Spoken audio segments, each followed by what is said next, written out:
आज भाई अभी एक मुअम्मा ड्रामा चल रहा है जी।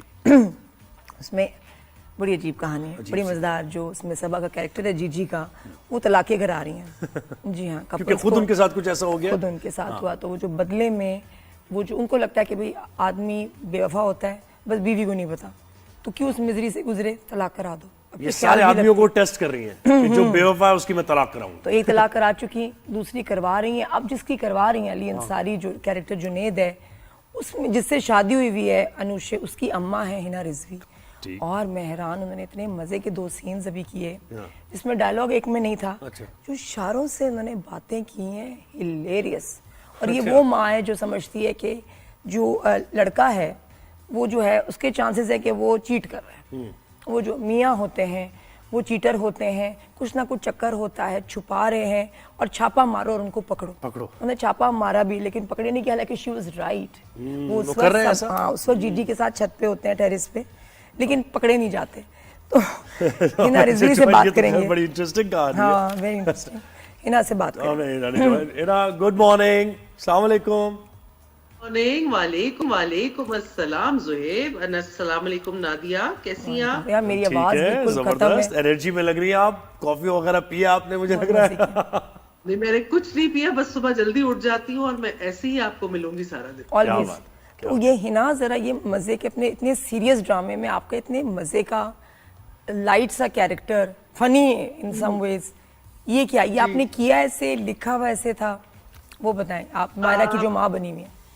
मैं आपको बताऊं, मैं पहली मर्तबा इस सेट पर बहुत सारे नए लोगों को मिली थी, हालांकि वो ऑलरेडी इंडस्ट्री में बहुत अच्छा काम कर रहे हैं। शैक was the director, Shakeel Khan साहब, और मुझे जितनी खुशी उनसे मिलकर हुई on set, and the way he was explaining everything in precise details, और हर चीज उन्होंने मुझे कैरेक्टर के हवाले से समझाई। फिर मैं उनकी सलाह मशवरे के साथ ही, because you know I believe in adding a little of my own flavour to my characters, तो मैंने फिर उनसे इजाजत ली। मैंने कहा इसको अगर हम बहुत ज्यादा सीरियस कर देंगे, या सिंस मैं, वो पहला दिन था जब वो सीन जो आप जिसका जिक्र करती हैं, जिस दिन बड़ा फनी से मैंने एक्सप्रेशन दिए, that was the first day of our shoot. तो उसमें फिर मैंने जरा उस दिन स्पेशली थोड़ा सा एक कॉमिक एलिमेंट रखा, क्योंकि ये एक लाइट हार्टेड सी खातून है और इनको अपने शौहर पे हमेशा शक रहा है, हालांकि इनके शौहर ने कहीं चीटिंग नहीं की। एग्जैक्टली। आगे वो आपको स्टोरी में पता लगेगी वो बात के इतनी शक्की क्यों है वो। जी, शक्की, उसके पीछे भी एक वजह है, जैसे मैंने कहा ना, स्टोरी को डिस्क्लोज नहीं कर सकती, बट वो आगे के सीन्स में आपको पता लगेगा कि वाई ड्रामे में हर एक की जो है ना बैक स्टोरी है, हर एक की कोई मिस्ट्री है। हाँ, है ये पूरी, दरअसल मैं बताऊं, ये पूरी जो स्टोरी है ना, ये एक औरत के साथ जो भी साइकोलॉजिकली जो ट्रॉमा से वो गुजरी होती है ड्यूरिंग हर लाइफ, हर मैरिड लाइफ, या जो भी, मैंने ऑनेस्टली स्पीकिंग, मुझे जब सिर्फ नरेट की गई थी स्टोरी, सिर्फ तब तक का ही आइडिया है, मैं इसको फॉलो अप भी नहीं कर पाई because I have been busy travelling, तो मैं अभी तक अपनी कोई एपिसोड बैठकर सुकून से नहीं देख, मुझे लगता है किसी नॉवेल से लिए, नॉवेल से शायद ये इंस्पिरेशन हम देख रहे हैं, है ना?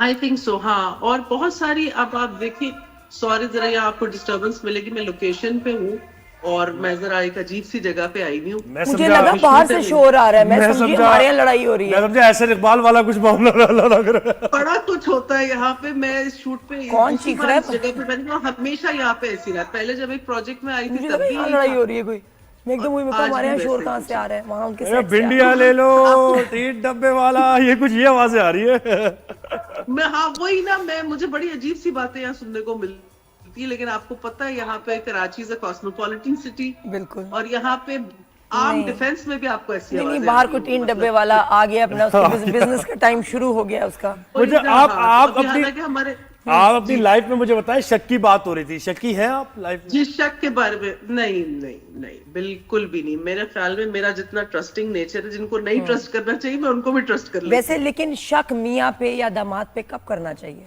है ना?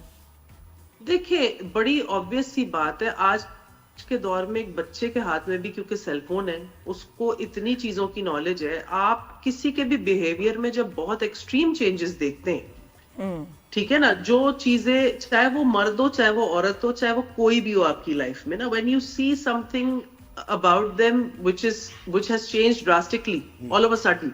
तो आपको थोड़ा सा होता है कि अब आप देखें ना, जैसे टीनेज लड़के होते हैं, एकदम से जब उनको फ्रेंड सर्कल में वो जाते हैं तो वो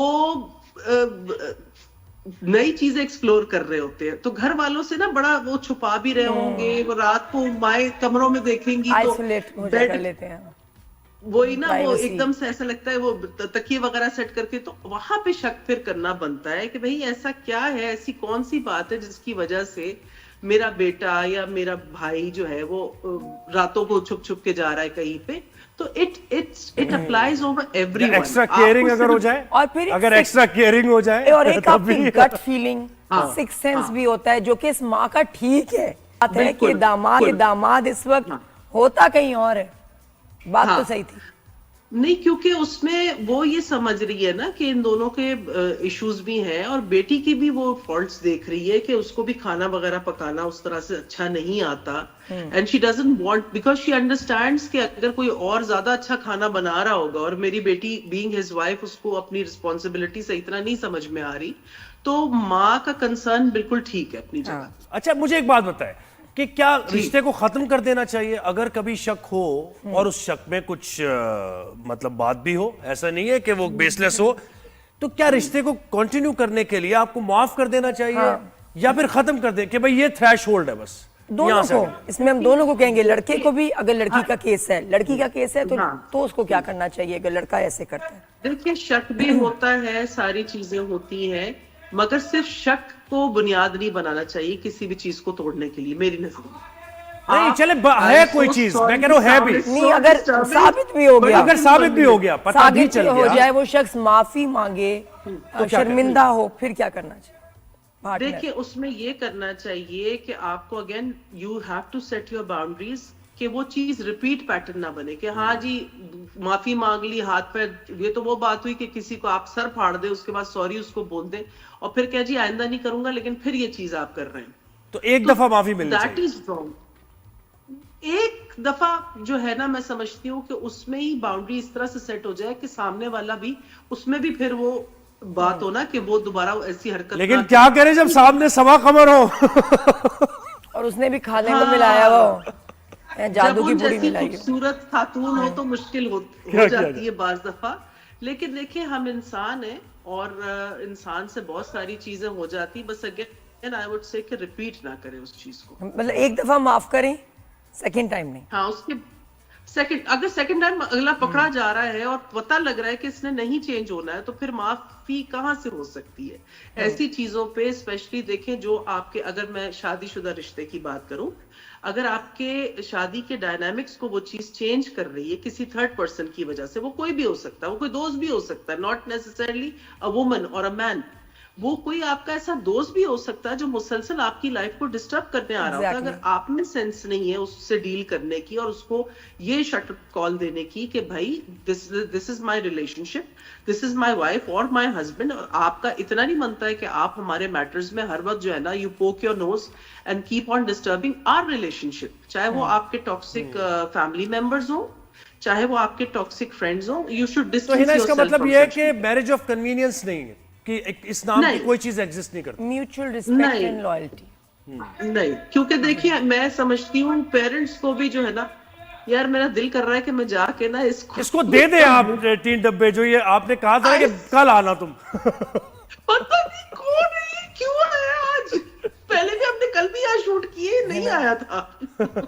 नीचे किसी को Anyhow, मसला है, मैं वही बात बता भाई रही वो हूँ। कह रहा होगा बाजी आपने कहा था मुझे कि आपके पास है, आप आज दे नहीं रही, कहाँ है मैं तो बाजी? इसको मिलूं भी ना, वरना तो फिर और चक्कर लगाएगा, सारा दिन शूट डिस्टर्ब होगी। वैसे तो अभी जब लड़के पहुंचेंगे स्टाफ के, वो इसको रोक ही देंगे।